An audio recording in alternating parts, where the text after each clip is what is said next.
네.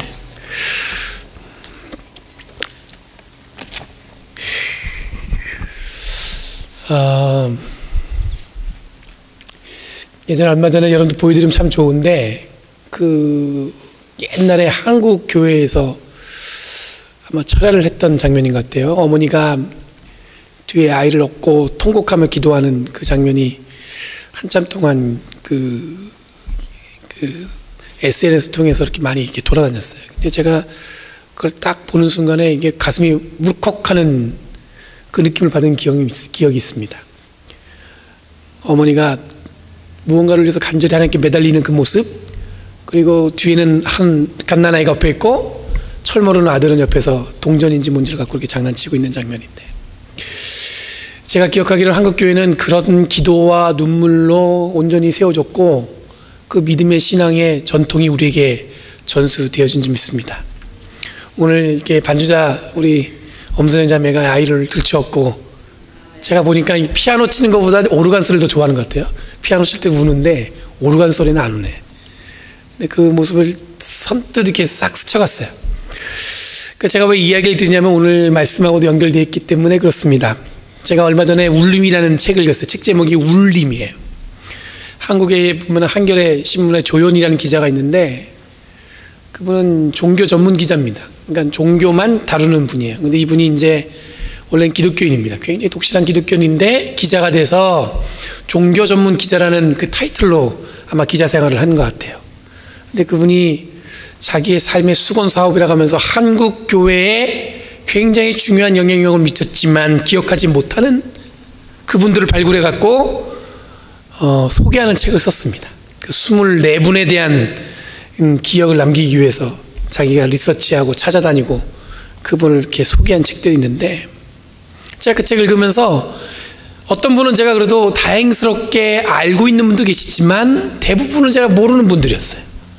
그래서 무슨 생각이 들었냐면, 어쩌면 숨어서 이름도 드러나지 않았지만 정말 자기가 있는 그 자리에서 하나님의 부르심을 받고 자기의 생명을 다했던 그분들의 이름, 그것을 아는 것이 너무나 기쁘다는 생각이 들었어요. 그래서 제가 오늘 다 소개해드릴 수는 없고, 한 분, 그 중에 누구냐면 최홍종 목사님이라는 분이에요. 1908년에 광주시 양림동에서 한 미국 선교사가, 아주 한국 사람인데 조선 사람의 그 되게 중증 환자인 것 같아요. 그거를 들쳐업고 부축해서 병원에 들어서고 있을 때 그 환자가 지팡이를 떨어뜨렸습니다. 환자를 힘겹게 부축한 그 선교사가 마침 지나가는 젊은 청년에게 서투른 한국말로 이 선교사가 부탁했습니다. 그 지팡이 좀 주워주세요. 청년이 당황하면서 떨어진 지팡이를 내려봤는데 그 지팡이에는 피고름과 온갖 것이 잔뜩 묻어 있는 거예요. 그것을 딱 보는 순간에 그 환자가 누군지 딱 봤더니 그 환자는 중증 한센병 환자였습니다. 온몸이 썩어가고 있었죠. 근데 그 선교사가 그 환자를 들쳐업고 병원으로 들어가는 중이었습니다. 손가락도 다 썩어서 2개밖에 남지 않았고, 당시에는 여러분들 한센병이라는 것이 그냥 스치기만 해도 여러분들 그 전염될 것 같아가지고 그 사람들 따로 모아서 살았어요. 그렇기 때문에 그 청년은 망설였습니다. 주워줘야 되나 말아야 되나. 그러지 않았겠어요? 어떻게 선뜻 주워줬겠어요? 그 지팡이에는 피고름이 잔뜩 묻어있고. 근데 그 선교사가 그 청년을 바라보는 눈빛이 지그시 미소를 지으면서 응원하는 거예요. 주워달라고. 말은 안 하지만 그 웃으면서 이렇게 쫙 쳐다보고 있는데, 그 응원의 어떨결에 이 청년이 그 지팡이를 집어서, 그리고선 그 한센병 환자에게 집어줬습니다. 그랬더니 그 한센병 환자도 자기를 둘러 매고 있는 그 사이로 잔잔한 웃음으로 고맙다는 표시를 하는 거예요. 그때 이 청년의 가슴에 뭔가 뜨거운 마음이 밀려왔다는 거예요. 말로 표현할 수 없는, 누군가 자기한테 주어진 적이 없는 무언가 확 밀려오면서 아마 그 순간에 이 청년에게는 작은 예수님으로 거듭난 아마 순간이었을 거라고 본인이 그렇게 회상했습니다. 이 청년이 바로 최홍종 목사님이에요. 이분은 일찍이 부모님을 여의고 건달로 살아가다가 간신히 마음을 잡고 당시 미국 선교사로 오셨던 오웬 선교사의 조수로 일하게 되었습니다. 그런데 그 오웬 선교사가 급성 폐렴으로 아프게 되자 목포에 있는 그 병원에 치료를 위해서 같이 갔는데, 그때 거기서 포사이트라는 선교사를, 그리고 이 한센병 환자를 만난 거예요. 그때부터 이 최홍정이라는 이 젊은 청년, 이 목사님이 바뀌었어요. 어떻게 바뀌었냐면, 최홍정 목사님은 한센병 환자를 위해서 헌신하기 시작했습니다. 1913년에 40명의 환자들을 한 마을에 모아놓고, 어떻게 보면 나환자촌이라고 할 수 있죠. 그곳에서 그분들을 잘 섬기고 건축일도 가르치고 그러면서 정말 가족같이 잘 지냈어요. 소문이 나니까 전국에 있는 한센병 환자들이 몰려들기 시작했습니다. 사람들이 다 배척하고 외면하는데, 어느 목사님이 자기들 가족같이 잘 돌보고 건축하는 기술도 가르쳐주고 이것저것 먹고 살 수 있게 도와준다니까 사람들이 막 몰려들기 시작했어요. 그래가지고 그 당시에 가장 한적한 여수 한 동네에 그 사람들 잘 몰고 가서 자리를 잡고 살기 시작했습니다. 그것이 여러분 어디냐면 오늘날 여러분들 애양원이라고 알려진 그곳이에요. 들어보셨나요? 애양원?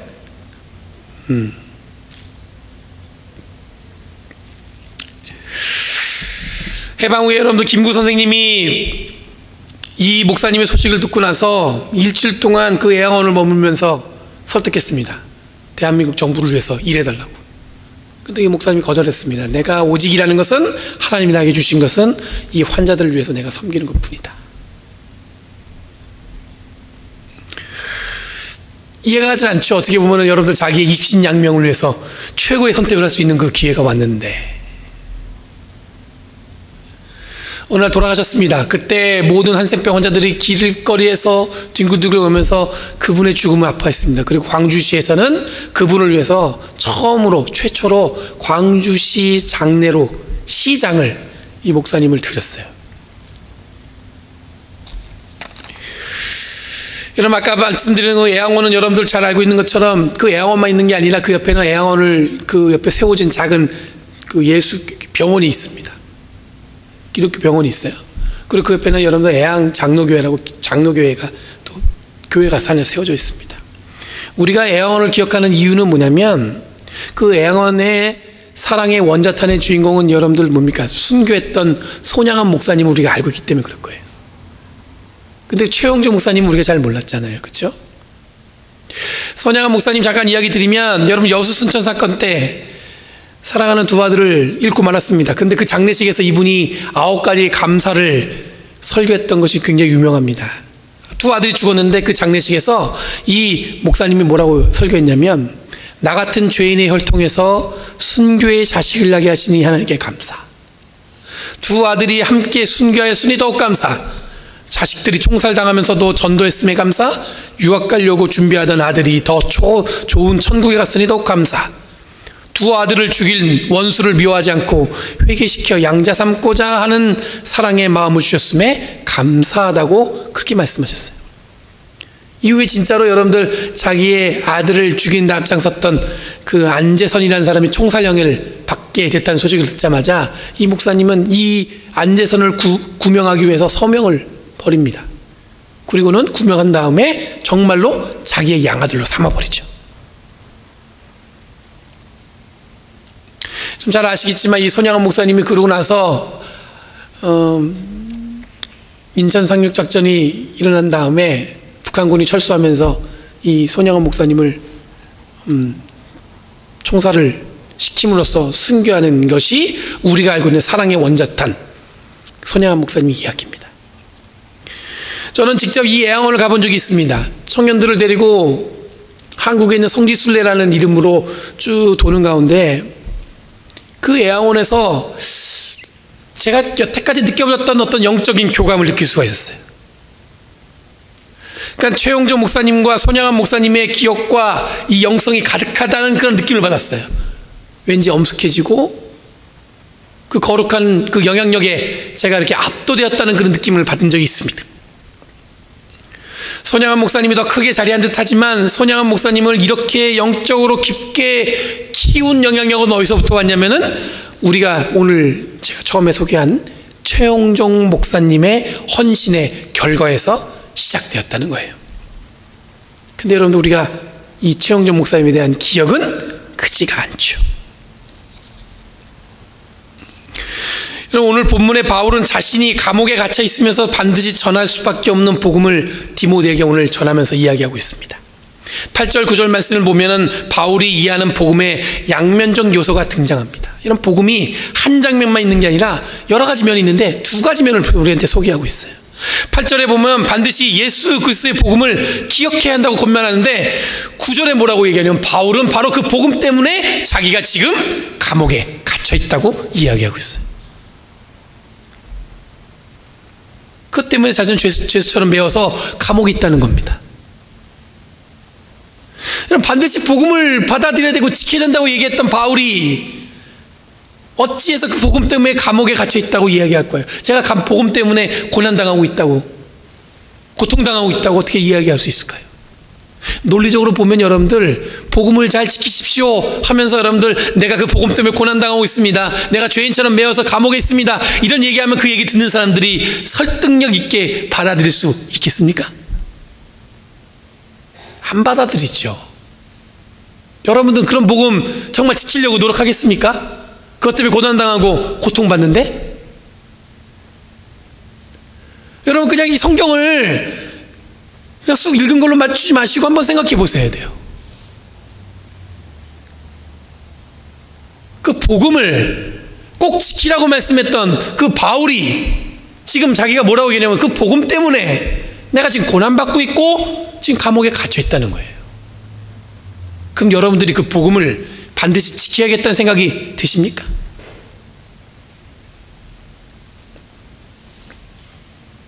근데 여러분, 구절 말씀을 한번 자세히 읽어보면 굉장히 중요한 말씀이 등장해요. 구절 말씀 한번 보겠습니다. 화면에 보시면요, 저하고 한번 같이 읽어볼게요. 다 같이 읽겠습니다. 시작. 나는 이 복음 때문에 고난을 당하며 죄수처럼 매어 있으나 하나님의 말씀은 매어 있지 않습니다. 바울이 하고 싶은 건 자기가 지금 그 복음 때문에 매어 있다는 걸 얘기하는 게 아닙니다. 자기가 그것 때문에 고통받고 있다는 걸 얘기하는 게 아니라 자기가 지금 감옥에 있고 갇혀 있는 거, 고통받는 거는 다 알아요. 사람들이 다 알아요. 지금 고난받고 있고 고통받는 건 다 알아요. 사람들이. 그런데 사람들에게 얘기하고 싶었던 건 바울이 뭐냐면 하나님의 말씀은 어떻게 돼요? 매어 있지 않다는 거예요.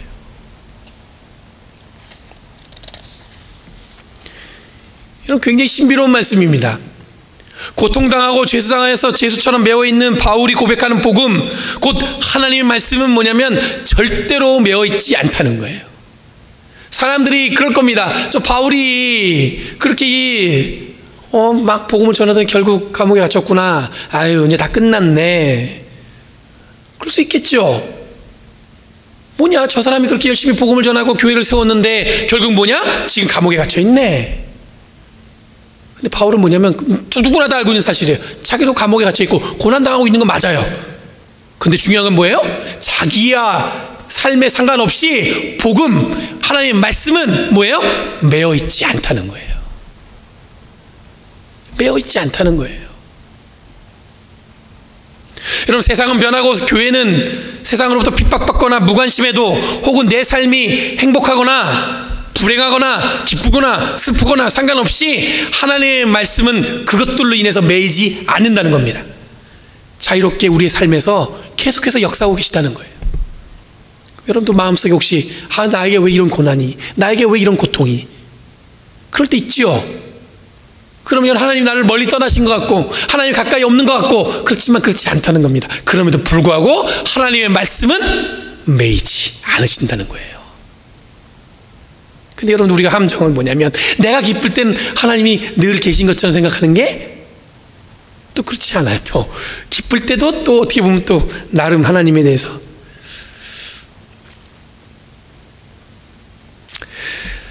그래서 10절에 바울은 여러분 자기의 고통과 어려움을 인내한다고 얘기하고 있습니다. 13절에 보면 우리들이 신실하지 못하더라도 주님은 늘 신실하다는 것입니다. 우리랑 상관없이 하나님은 늘 신실하다는 거예요. 아무리 내 상황이 엉망이고 아무리 내 상황이 신실하지 않아 보여도 하나님은 절대로 늘 신실하신 분임을 변함이 없다는 사실입니다. 여러분, 신앙생활을 자기의 기분과 감정으로 하는 경우가 있습니다. 인간의 여러분 감정에 예민하죠. 왜냐하면 그렇게 하나님 만들어 주셨으니까. 슬플 때 같이 슬프고 기쁠 때 같이 기쁜 건 맞습니다. 근데 여러분들, 그럼에도 불구하고 내 감정과 상관없이 내 감정 때문에 그 신앙과 하나님의 진리가 바뀐 것처럼 살아가는 것은 잘못되었다는 거예요. 여러분, 가끔 낭망스럽죠. 좌절스럽고 같이 신앙생활하는 가운데 누구하고 여러분들 다투기도 하고 그 사람 때문에 미웃기도 하고 어떻게 얘기를 듣다 보니까 아니 내 얘기를 저렇게 하네 이런 얘기도 들을 수가 있죠. 근데 여러분들, 그것 때문에 하나님을 알고 복음을 알고 하나님 나를 구원하셨던 사실이 바뀌는 건 아니라는 거예요. 근데 우리는 어떻게 사냐면 그런 얘기 듣고 그런 상처 받으면 우리의 신앙과 우리의 믿음도 다 끝난 것처럼 그렇게 받아들일 때가 있다는 거죠. 그러면 안 된다는 겁니다. 여러분, 신앙 있는 자와 신앙 없는 자의 차이는 간단합니다. 자신의 처지와 상관없이 절대적으로 자기의 삶에서 역사하시고 함께 하시는 분이 계시다는 것을 굳게 믿는 것이 신앙입니다. 하지만 결정적으로 자기의 삶이 큰 고난이 오거나 시험이 올 때 순간적으로 모든 신앙적인 삶이 무너지면 그는 신앙 없는 삶과 마찬가지인 거예요. 그래서 여러분들, 신앙은요, 고난이 닥치는 순간에 나에게 내가 어떻게 하냐에 따라서 그 신앙의 깊이를 알 수 있다고들 얘기하잖아요. 제가 제목은 기억 안 나는데 어느 영화에서 한 캐릭터가 이렇게 고백한 적이 있습니다. 저는 신앙인입니다. 그 문장 한 문장이 저는 신앙인입니다. 제가 기억하는 건 굉장히 좀 정확하게 기억 안 나요. 어느 영화고 어떤 캐릭터인지. 근데 그 문장 한마디를 딱 내뱉는 순간에 제가 느낀 건 뭐냐면 그 말로 하여금 지금 자기가 처한 상황을 분명하게 이겨낼 수 있다는 의사표현을 한 거라는 것이 느껴졌어요. 저는 신앙인입니다. 이것 때문에 지금 어쩌면 자기에게 닥친 고난, 어려움 이런 것들은 자기에게 문제가 되지 않는다는 것을 분명하게 표현했다는 거라고 저는 느껴졌어요. 간단한 한 문장이지만 잔잔하게 아직까지도 제 마음에 밀려오는 이유는 신앙인이기 때문에 지금 처한 상황은 문제될 것이 없다고 여기든 잘 이겨낼 것이냐 여기든 신앙인으로 자기는 다르다는 표현을 분명하게 했다는 데 있습니다. 이것이 바로 신앙인과 신앙이 없는 사람과 차이겠죠. 15절 말씀도 한번 읽어보겠습니다. 다 같이 읽겠습니다. 15절 말씀 시작. 그대는 진리의 말씀을 올바르게 가르치는 부끄러울 것 없는 일꾼으로 하나님께 인정을 받는 사람이 되기를 힘쓰십시오. 우리들이 공통적으로 주목하는 매우 중요한 가치는 뭐냐면 끊임없이 진리의 말씀을 가르치고 하나님께 인정받는 사람이 되는 것입니다. 우리 모두가 다 이 자리에 앉아 있는데 우리가 이런 말 예배 드리면서 여러분 우리가 포커스, 집중하는 건 뭐냐면 우리를 어떻게 하는 거예요? 끊임없이 진리의 말씀을 가르치는 사람이 되어야 되는 것이고 그리고 하나님께 인정받는 사람이 되는 것. 이건 여러분 이 사실은 무슨 얘기냐면 어느 누구 특별한 사람에게 주어진 것이 아니라 다 우리 모두에게 주어졌다는 거예요. 이 사실은 여러분들 어느 누구 그래 저 정도 되는 저 장로님은 그 정도 말씀을 들을 만하지 이게 아니라 나는 늘 부족해요. 여러분 생각할 때 내가 늘 부족해요. 그렇죠? 저는 완벽해요. 그런 분 계시나요? 없어요. 저도 부족해요. 부족하죠. 늘 부족하죠. 그렇다고 하나님이 우리에게 기대하거나 하나님이 우리를 통해 일하시는 것이 저분 다른 사람보다 차이가 있을까요? 그렇지 않다는 거예요. 다르지 않다는 겁니다. 여러분들이 알고 있는 믿음의 선배, 믿음의 훌륭한 분들이 갖고 있는 하나님이 주신 은혜나 내가 받는 하나님의 은혜는 절대로 다를 리가 없다는 거예요.